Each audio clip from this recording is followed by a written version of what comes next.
All right, guys, we're back here on Southeastern 14 with Chase Robinson as we continue our look at all of the SEC football schedules for the 2024 season. And we're about halfway through so far, so if you've missed any of the ones we've done at this point, you can check them out. But if you're a Mississippi State fan and you're here to hear our thoughts on the Bulldogs, we'll jump into that in just a second and look at all of these matchups for Jeff Lebby's team. Before we do that, let's tell you about BetOnline, your number one source for the Stanley Cup playoffs this season, which by the time you watch this may be over. The NBA Finals just finished up. But no matter what sport it is, they've got every stat, every matchup, and live odds and spreads. While the games are being played, head on over to their online casino and get on a game of blackjack or poker once the games are over. You can also unwind one of over their 150 slots games. Head to their website today to get on the action. Use that promo code BELIEVE. We always tell you about it, BLEAV, for your 50% welcome bonus on your first deposit. Bet online. The game starts here. All right, Chase, as usual with these, we will kind of go through kind of game by game, look at different stretches of the season for these teams. But for Mississippi State, the Jeff Lebby era will begin on August 31st as they will host Eastern Kentucky in a game I would say Mississippi State will be favored in. Then things start to get interesting after that. The late night, we can't even call it Pac-12 after dark anymore, Chase, because there is no Pac-12. But they will, once again, reignite their rivalry. It seems like Mississippi State and Arizona played, the last couple seasons. Now it's Arizona State. So Mississippi State heads to Tempe to play Arizona State on September the 7th. Yeah, you get a game in Starkville to start the season off against Eastern Kentucky. This is a game, like you mentioned, I'm sure Mississippi State will be favored in. It's a chance to kind of fine-tune things because you look at the rest of the schedule and it's not easy. And so this is a chance for you to get ready, build some confidence heading into the rest of the year. But I think the Eastern Kentucky game is definitely a winnable game to start the year. But you mentioned the Arizona State game. That's a challenge right off the bat. I mean, yeah, this is not, I don't think Arizona State by any means is going to be, a playoff team, but this is going to be a early test for Jeff Lebby and Mississippi State for sure, because it's a late kick. It's out in Arizona, and so I think this is a crucial non-conference game just to see where you're at this point of the season. Again, you'll have a game under your belt. What can you learn from this game? Because, again, it does not get any easier as you move through the Bulldog schedule. Yeah, it does not at all. And, of course, Arizona State coming off of a disappointing year, but we knew kind of where the program was at. They went 3-9 last year, but Kenny Dillingham now going to step into season 2 here. And we'll see what happens. But it's any kind of road game, as you mentioned, is always a tough thing. And then if you go beyond that, before we get into the SEC slate for Mississippi State, they are going to play Toledo, that game on September 14th, and then begins the grind, which we'll get into, Chase, but they get Toledo before that. Yeah, I think this is a good game. Comes at a good time right before you get into SEC play. So you get a game, get it home after going out to Arizona. You're back home. You get Toledo, a group of 5 opponent there. And again, another chance to kind of fine tune things before a gauntlet of an SEC schedule begins. Yeah, and it does begin after that because that is where things start to pick up for Mississippi State. And I mean, we can really just kind of, as we've usually done with these, it's look at the games that could sort of make or break your season. I don't think there's any doubt for Mississippi State that game on September 21st against Florida is a make or break type game, especially if you're talking about bowl aspirations and all that. Because as we're going to look at, I mean, if you keep going down that schedule at Texas, at Georgia, A&M, and we're going to get to a couple more after Arkansas and UMass there at the bottom that are probably going to be, at least touchdown underdog or more against some of the other teams that are there. That's where this Florida game is so huge because, we talk about Florida and obviously lots of, discussion around surrounding Billy Napier's job security. And is this the year that Florida turns it around, or is this the year where it all just completely falls apart? Man, what a big game this is for both teams, but I guess you could actually say the pressure is probably more so on Florida in this game since this one is in Starkville, and you would at least feel like Mississippi State's got a chance to build a little bit of early momentum because, like we said, what if they, you go win that game at Arizona State, decent potential you could be 3-0 heading into that Florida game. Yeah, this is a huge game for Mississippi State. And you look at the schedule last year, and I feel like State lost games in chunks. They would lose 3, maybe win 1, lose 3. Well, the way the schedule is laid out this year, you've got a road trip to Texas and Georgia coming up, and then you got Texas A&M. So this game is huge just in that fact of, hey, let's get this win right here, because wins are going to be hard to come by the next few weeks. And so, yeah, this Florida game is so important. I feel like there's so many questions on both of these teams. It's hard to really know much about Mississippi State or Florida right now. More so Mississippi State, just because new coach and a lot of new players, not a lot returning for the Bulldogs. But yeah, still a lot for Florida as well. So this will be interesting. I think we'll learn a lot about both teams in this one, with it being kind of an early season SEC matchup. But this may be the biggest game on the schedule for Mississippi State. You win this one, you're in a decent position heading into the kind of the rest of the SEC schedule, because you do have an SEC win under your belt. You drop this one, and it's going to be tough sledding the rest of the way here, because it is, like we mentioned, tough, and 2 tough road trips the next couple of weeks for Mississippi State. Yeah, and just as a note, quickly, I mean, we kind of, we were looking at the SEC games, but remember too, Toledo went 11-3 last year. They were 8-1 in the MAC, and the only, which 11-3 is kind of misleading, because they were 11-1 in the regular season, lost in the MAC championship to Miami of Ohio, then lost to Wyoming in the Barstool Sports Arizona Bowl in that one. So that's a really good team. I think most people project them. I was looking at my Phil Steele here actually as you were talking. I mean, they're still projected to be one of the best teams in the MAC. So that can be a tricky game too for Mississippi State. And so that's one you definitely don't want to overlook heading into that Florida game. So, all right, well, you're definitely not going to overlook these next several games, because this is a grind here. So Texas comes in as one of the newcomers in the league. So Mississippi State gets Texas instead of Oklahoma this year. That one is going to be in Austin on September the 28th. Then you get the week off, and it's like, hey, congratulations, you got a week off. Now you get to go to Georgia.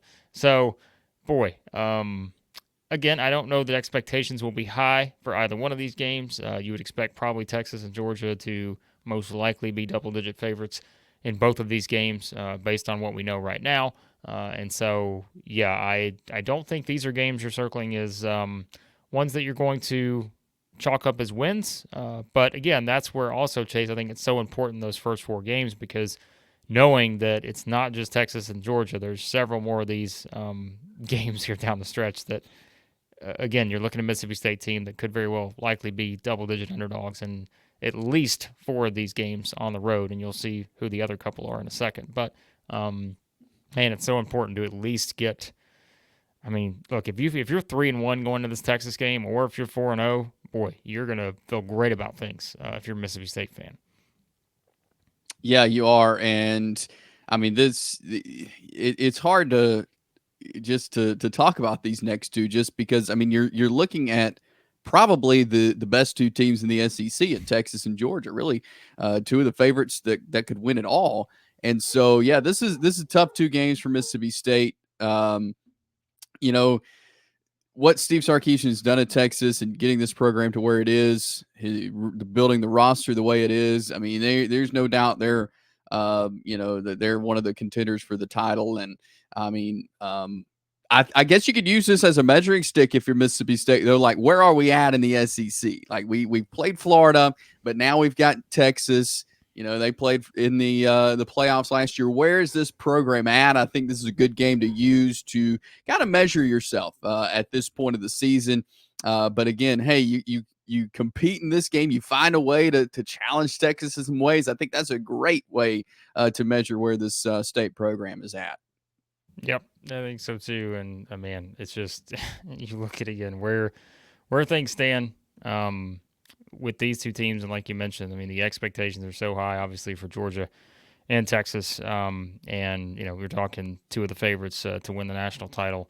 There's no question about that. But then again, you keep going down that schedule, and as we pull it up here, I mean, it's like there's an interesting game against Texas A&M on October the 19th. The Aggies, obviously, in the same sort of boat in terms of overhauling the coaching staff. Mike Elko's there now.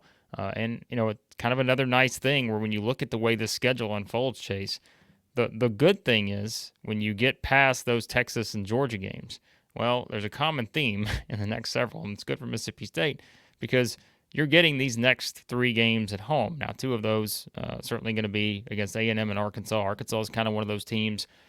You feel like it's nice to get like a Florida and Arkansas pairing on this schedule because I think if you ask the most pessimistic Florida and Arkansas fans of like their doomsday scenario, like there's one that exists for those 2 teams to where they could just, the wheels could be falling off for Arkansas at this point. For Florida, who knows where they're at, in game 4. So I think it's nice to have 2 teams like that. And that's what we said. These are the swing games on the schedule, knowing that when you see at Texas, you see at Georgia, A&M's kind of a tricky one. We still feel like A&M, even with the coaching change, got a lot of talent there, and are going to be projected higher than Mississippi State right off the bat. And so, man, it's a big 3-game stretch here because, like we said, if Mississippi State's done the work up front, gotten at least maybe 3 wins before they get to that Texas game, which could be easier said than done. But let's say they get those 3.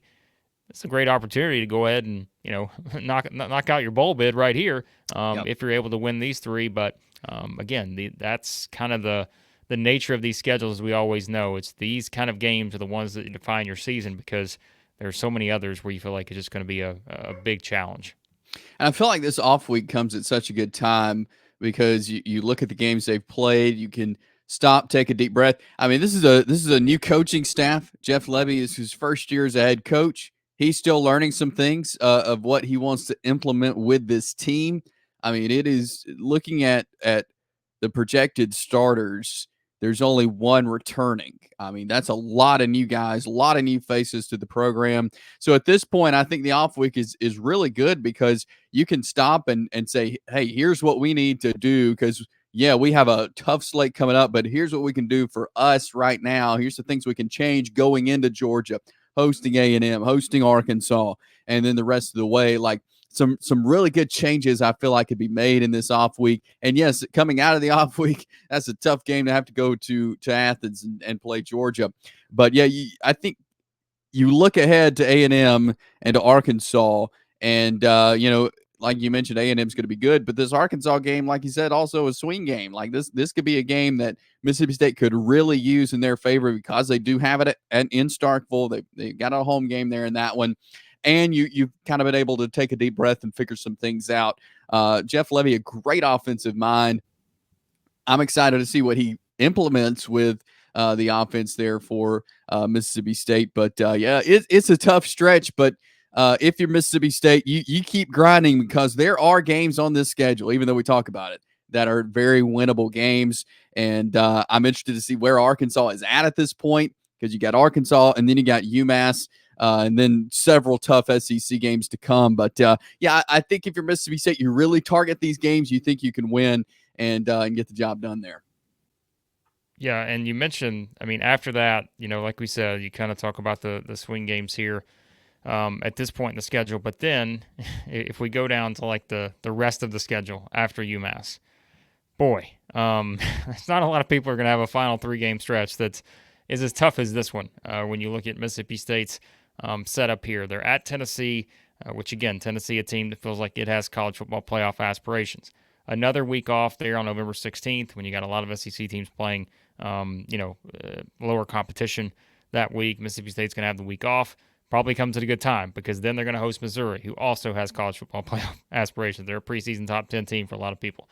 Same with Ole Miss in the Egg Bowl on November 29th. So that's what we mean by, it's just there is so little room for error for this Mississippi State team when it comes to some of these games that, will be, let's say, field goal to, 6-point type spreads in those kind of games that could go either way because – man, it feels like there is so little margin for error against some of these teams on the road, especially when you think about they're going to have to go to Austin, go to Athens, go to Knoxville, go to Oxford. Those are all on the schedule. And not to say Mississippi State can't win any of those games because, look, I mean, who knows? Like, we don't know where they're going to be at this point. We don't know how quickly things are going to come along. But, man, there is not a lot of room to lose some of these games, let's say like an Arkansas, like a Florida, because when you start looking at the rest of the schedule, especially these last 3 games here, it's pretty brutal, at least on paper. Yeah, I mean, you're looking at 3 of the, I'm going to say, top 7 teams in the SEC, maybe top 6 teams in the SEC with Tennessee, Missouri, and Ole Miss. And so, I mean, yeah, that's tough. But again, I think their off weeks come at a very, very good time before that Georgia game and then before Missouri. Both at kind of times where you can kind of reset a little bit and finish strong in this case against Missouri. And we've seen some crazy things happen in the Egg Bowl with Mississippi State and Ole Miss. It's kind of been a toss up in that one as of late, but yeah, it's tough. You think about Tennessee though, going up to Knoxville, they're going to have played a decently tough schedule as well. They've had some good games for them at home, so they're going to be a situation where at this point, it's hard to tell really where any team will be at, but Tennessee is expected to be pretty good. So, if the season has gone like we thought it might for the Vols, they've got this one at home. This could be tough for Mississippi State. And then you look at Missouri. I think this is good for Mississippi State to have this one at home. Columbia is a tough place to play. This is a situation for Missouri where this is kind of a must win for them. If they want a shot at the college football playoff, they don't have the toughest schedule in the SEC by any means, but still late in the season, you got to win this game. So this could be a game that Mississippi State could sneak up on Missouri and kind of play spoiler. If they're able to win this one, keep Missouri out of the playoffs. And then, yeah, the Egg Bowl, like I said, we've seen some crazy things happen. This time it's in Oxford, Mississippi against Ole Miss team who, if they're having the season, I think they will, and a lot of folks think they will, they're definitely going to be a favorite in the college football playoff. Yeah, this is, again, a very interesting schedule. Phil still has this as the 5th toughest SEC schedule. It's got it 16th nationally. So, you kind of compare it. Florida, Georgia, Alabama, Vanderbilt have tougher schedules according to this model for Phil Steele. So, yeah, like it's a tough one. When you just, again, look at all those road games against these. I mean, really, you're talking about 4 road games against teams that would it shock any of us that if somehow those 4 teams finish in like the top 7 nationally, top 8 nationally, when we talk about Georgia, Texas, Tennessee, maybe Ole Miss, Missouri, like those are all just, again, teams that feel like they are among potentially the top 10 teams in the country, perhaps, if all goes according to plan there. And then, like we said, who knows kind of what the process looks like under Mike Elko in year 1 at A&M. And then with Florida and Arkansas, 2 programs that really want to get back on the way up. But, man, this could be a very interesting season for the Bulldogs, Chase, to say the least. It could be. And like I mentioned, like they lost in chunks last year. Like looking at their last year's schedule, they won 2, lost 3, won 2, lost 3, won, and then lost. Like, yeah, I think they want to find a way to not lose in chunks to get a win in there. I mean, the schedule works out that way, and it did last year, and it does this year, where they've got some tough games right in a row. Well, we'll see if they can find a way to win one of those, kind of break up those losses, give them some momentum, some confidence in what is, again, a tough schedule for the Bulldogs. Yep, we'll see how it goes, and we'll have it covered here at Southeastern 14. So be sure to hit that subscribe button, hit the like button on your way out. And again, if you're a Mississippi State fan, check out all the other stuff we've done this offseason looking at Mississippi State football heading the season, and we do cover basketball, baseball as well. So we appreciate you guys watching. As always, if you want to reach out, sponsor the show, you can do that. caroline.smith at southeastern14.com. So reach out there if you'd like to sponsor with us here at Southeastern 14. We appreciate you guys watching. We'll talk to you again here soon at Southeastern 14.